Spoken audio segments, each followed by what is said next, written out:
coming at you from midnight almost. Is it like midnight here? Yeah, it's 15 minutes, 13 minutes to midnight. Hmm. I'm waiting for a friend to become available, so just had a few minutes and wanted to hear my own voice. So I decided to talk into my phone and broadcast it on Facebook. Let's get real here. Just went to ecstatic dance um, here in Koh Phangan, in Thailand. Oh, I have to make sure I'm not covering the microphone. Hmm. Yeah. So yeah, just wanted to talk a little bit about. Oh, I just realized I'm bleeding. Oh, I bumped my leg and I didn't realize it was that big of a deal. Just wanted to talk a little about the projection field, like I have in the description here, and how it creates a an unnecessary wall against real connection and against being seen and against vulnerability and exactly what our heart wants. And so we're trained to move away from what our heart wants based on what's up, Joseph?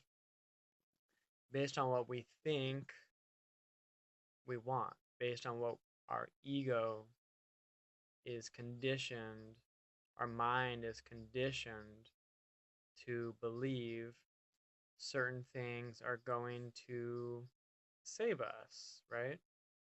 Certain things we believe are going to be safe. And there's this perceived safety that comes with appearing a certain way. Hey, Genevieve. Nice to see you here. So, this conditioning can be really sneaky, can be really complicated. I'm going to just wave to everybody that comes on. I like pressing the little wave button. It's like a video game. um,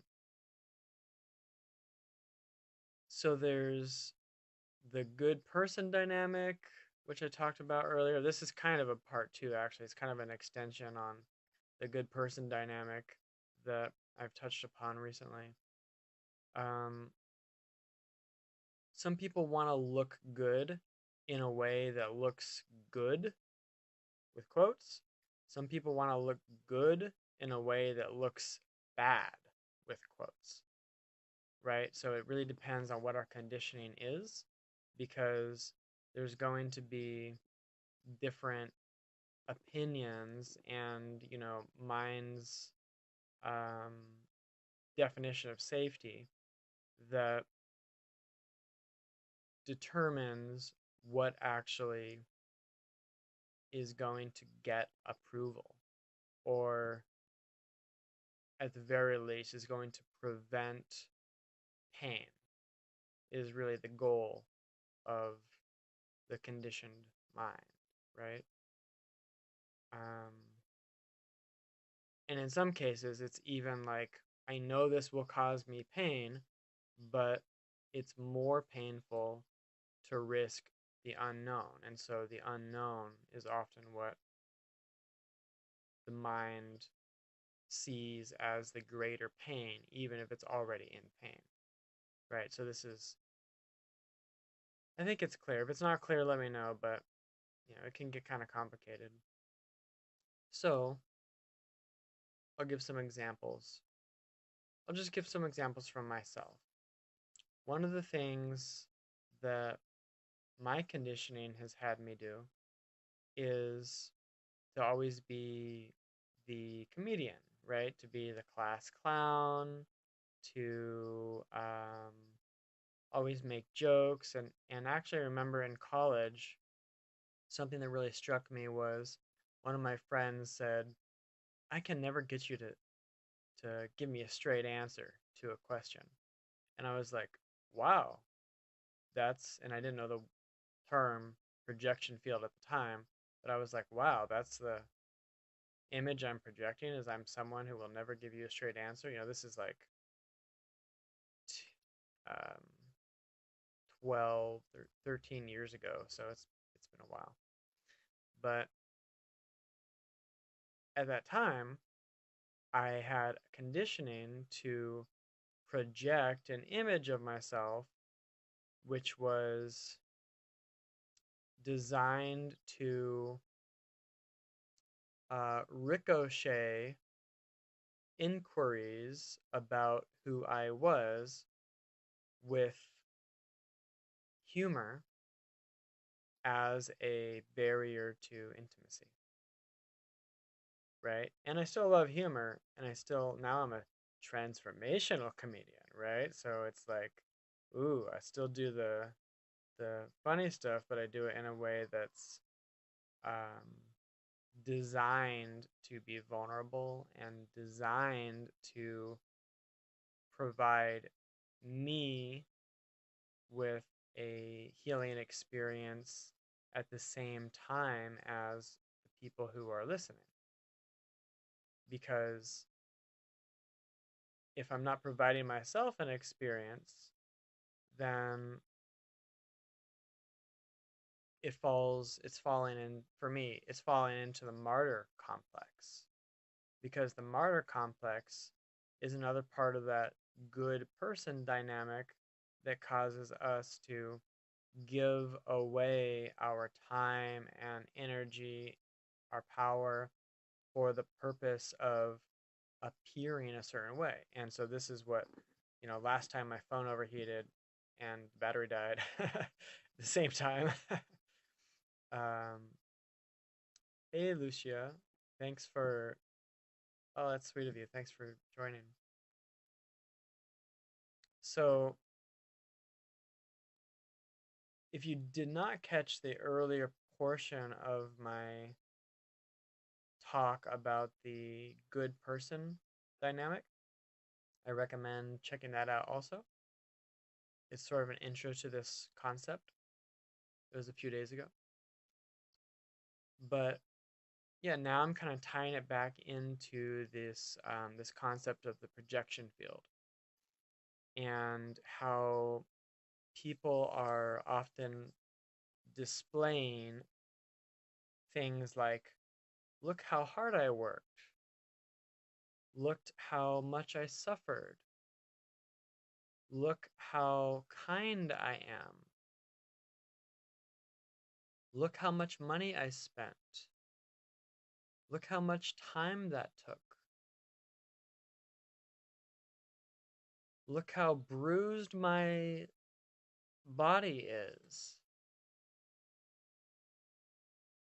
look at all the things I had to sacrifice to achieve this. And every time we're showing somebody what we sacrificed,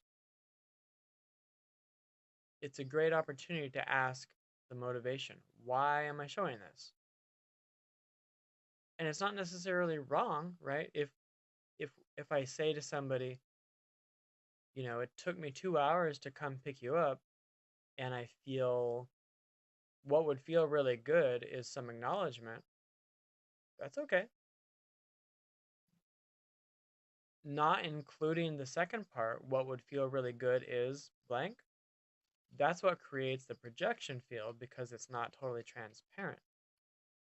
And it's not creating an opportunity to disclose, it's not taking advantage of the opportunity to disclose motivations. And if we're not disclosing our motivations, then we're not creating intimacy. I've been hanging out with a new friend here on the island, and every day we hang out, not we don't hang out every day, but every time that we do hang out, if emotional things come up for me, I've been leaving a voice message and saying afterward, after hanging out, I've been saying, here's all the stuff that came up for me during our hangout. This, then this. and you don't need to do anything about it. Just want to share. And so it clears any assumptions, it clears any um, needing to hide, any possibility of shame, any lack of knowing each other. Because when we allow all of ourselves to be seen and there's nothing to hide, it might actually hurt, right? It might actually be scary to tell someone, I felt really jealous, which is something I said the other day. I felt really jealous. I felt really small. I felt abandoned. If we start sharing these things, it might hurt, it might be scary, but then we get to process that, comes to the surface, and then it goes away. So it's only a temporary experience, and by sharing it, shame cannot exist in secrecy. So it's a benefit for everybody. So it takes some faith on your part that this is going to be a helpful process, that sharing is actually going to be a benefit to your life. And even if the person rejects you, hopefully they won't, but even if the person rejects you, it shows you what kind of person you're hanging out with, and it gives you an opportunity to grieve that type of experience. But the point is, when you make your heart vulnerable, when you make yourself known and it hurts, you get to experience and be with that pain in a way that's truly supportive to your heart and giving you a it's like curating your own experience, right? Oh, I'm glad it's making sense. Thanks. Let me know if you have any questions about this stuff, okay? I'd like to be of service as your needs come up. Thanks. So consider what kind of image would feel good to be seen as, and what kind of image would feel bad to be seen as. For example, one of the big things that is really painful, or has been really painful when I'm seen in this certain light, is being seen as the perpetrator, right?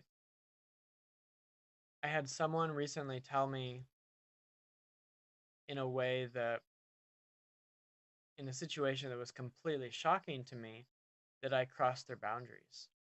And I was like, really? Like, you're talking to me? Like, I didn't say this out loud. I was just like internally shocked. I was like, I crossed their boundaries. Like, I'm amazed that that's how they perceive me. And it really hurt. It really felt like um, I wasn't being seen accurately. It felt like, I wanted to react and I wanted to lash out, right? I wanted to tell them, you're wrong, you're wrong, you're wrong. And Itaya, and really the opportunity in that is just being able to be with that experience. Like, okay, maybe a part of me is a perpetrator. Maybe it is, maybe it isn't.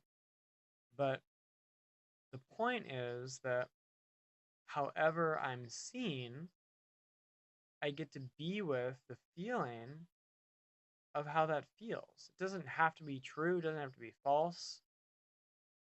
The point is, it's an energetic opportunity to tap in.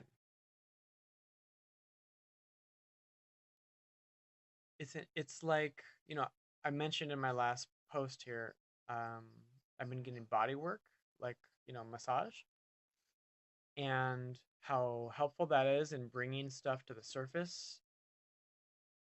I had an incredible inner child healing yesterday after some massage brought some stuff to the surface. And it's the same with intimacy. Intimacy is like a soul massage. You can quote me on that. Intimacy is a soul massage.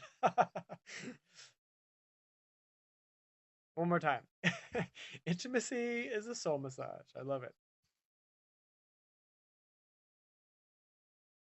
It gives us an opportunity for everything we've always wanted and everything we have always avoided to come to the surface, which is exactly the way that emotional wounding is structured, because emotional wounding always has the polarity of a fear and a desire. Everything we've always wanted and everything we've always avoided. And so the massage probably brings more of the fear aspect to the surface. And then intimacy can bring either fear or desire to the surface, depending on what comes up, how we perceive it. But if we're experiencing a fear, there's always a desire connected, whether we choose to see it or not.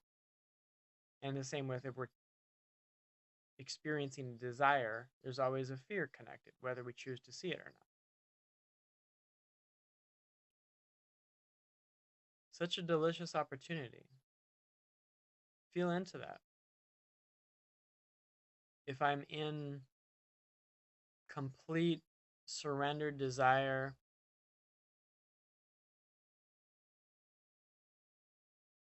imagine how painful it is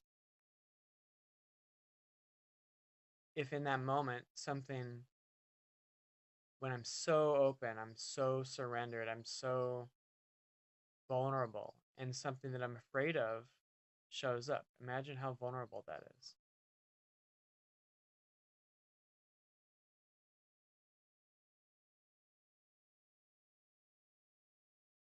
And so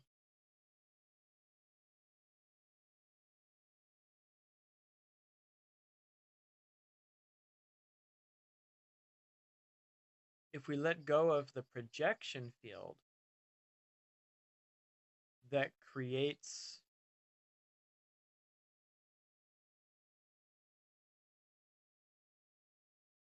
the possibility of harm, right? So the projection field is actually what creates the possibility of harm. It's not the vulnerability itself, because vulnerability is who we really are. Think of the Dalai Lama, for example, someone we all know.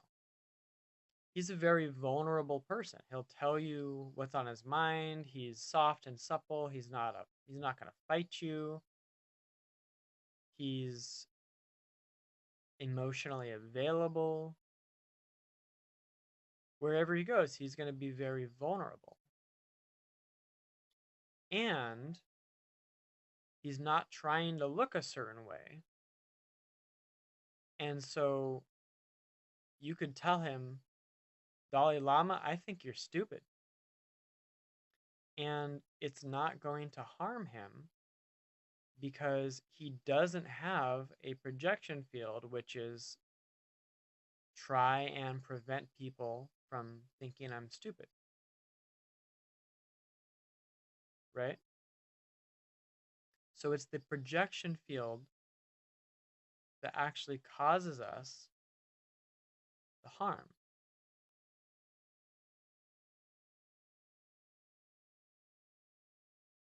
What we think prevents us from being vulnerable is what makes us susceptible to harm, and being emotionally vulnerable is actually what protects us from harm. It's so paradoxical when you think about it. This is backwards from everything we've been taught. This is the opposite of everything we've been conditioned to believe. And yet it's so simple, even though it's paradoxical, and we have to kind of live in reverse. It's so simple and so delicious when we do it regularly and when it's our lifestyle.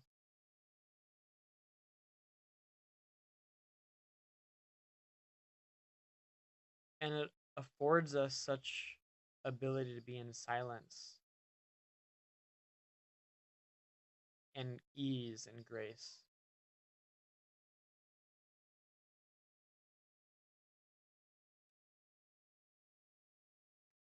I'm gonna rename this video now the part two of the being a good person dynamic, so people can see that this is connected to the other one. And I think I'm about done. I'm see if my friend is available here to do a call to the States. And oh no, I guess she's in Canada. And I love you all. Thank you so much for joining me here.